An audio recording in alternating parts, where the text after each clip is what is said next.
তনুশ্রী, লেখিকা, কবি, বাচিক শিল্পী, সাহিত্যপ্রেমী লিপিমিতা তনুশ্রী। প্রকৃত নাম তনুশ্রী নাইয়া দাস। জন্মস্থান কলকাতা হলেও গ্রাম বাংলার বুকেই তার বেড়ে ওঠা। যদিও বর্তমানে কলকাতা নিবাসী, তার কবিতা ও গল্পে সবুজ শ্যামল গ্রাম বাংলাদের জীবন চিত্র যেমন প্রতিভাসিত, তেমনি শহুরে জীবন, নগর কেন্দ্রিক সভ্যতা সংস্কৃতি, আধুনিক জীবন যন্ত্রণা, মানব মনের সুচারু আবেগ সম্পর্ক বাঁধনও তার লেখায় সমানভাবে প্রতিফলিত। বাংলা ভাষায় তিনিও স্নাতকোত্তর। কলেজ জীবন থেকে লেখালেখি শুরু বিভিন্ন ম্যাগাজিনের মাধ্যমে। বর্তমানে বিভিন্ন পত্র পত্রিকায় লেখালেখি, কবিতা পাঠ, আবৃত্তি অন্যতম নেশা ও পেশা।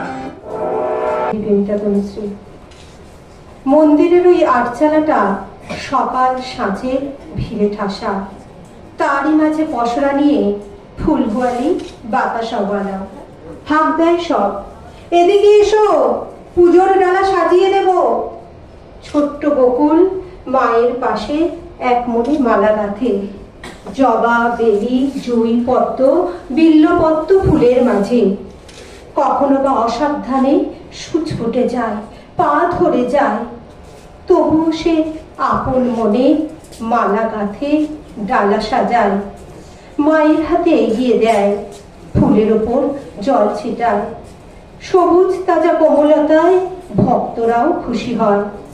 সবাই বলে, বকুল তো নয়, ফুলবালিকা, ফুলমালিকা। কিন্তু বকুল কয় না কথা, চোখ দুটো তার মায়ায় ভরা।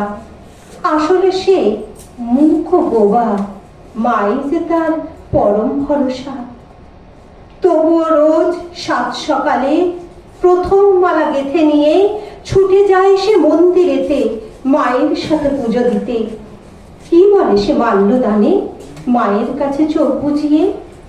হয়তো বলে মনে মনে, ভালো রেখো মা সবাইকে, ভালো রেখো মা সবাইকে। নমস্কার।